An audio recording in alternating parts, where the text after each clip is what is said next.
Hi, welcome to this part of my guide and review featuring the Mythic Game Master Emulator, 2nd edition.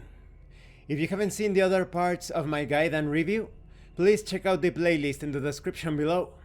This time we are going to talk about the big question example included in this book. I'm going to give you a summary of things.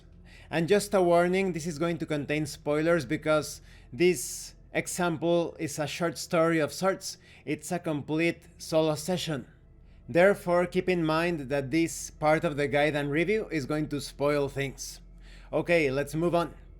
This example features a player participating as a player character known as Henny Lassiter.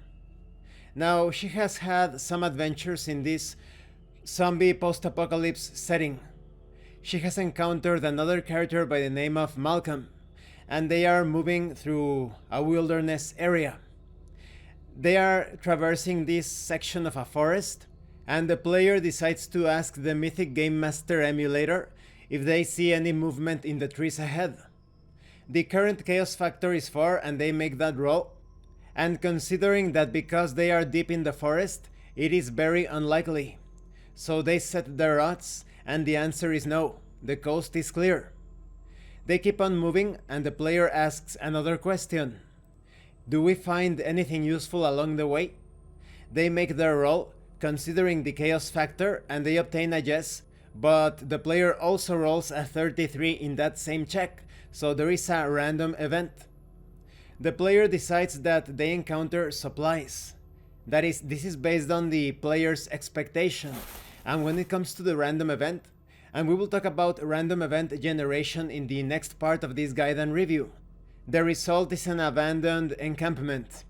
And so it is logical to assume that supplies are there, that is food, etc. Although here the player decides that the encountered supplies are food specifically. Personally, I would have used the meanings table to determine the exact nature of the supplies, because maybe you encounter fuel or ammo, but this is within the player's expectation. So they discover this camp, and then the player decides to ask another question. Do we find shelter in the woods before night? In my case, I wouldn't have asked that question because you have just stumbled upon an abandoned encampment. It's logical to assume that one of those abandoned tents could be repurposed or perhaps patched up to serve as refuge or shelter for the night.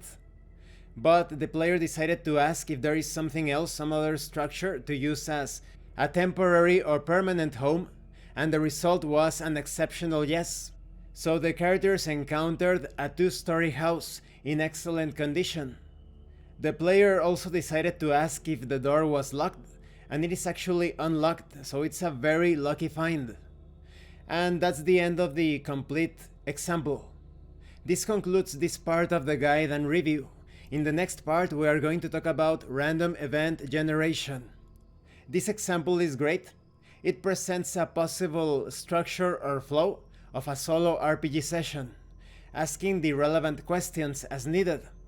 And it all depends on the player, of course.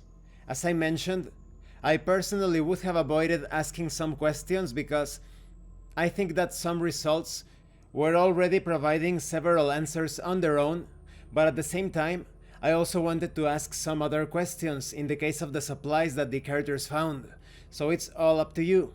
It is up to your assumptions and expectations of that particular solo adventure. Thank you for watching this part of the guide and review, and thank you for your likes and your comments. If you have any questions or comments, please let me know. And thank you so much to those of you that are going the extra mile to support the channel. If anyone else wishes to further support the channel, the information on how to do that will be in the description below. Once again, thank you, and see you later.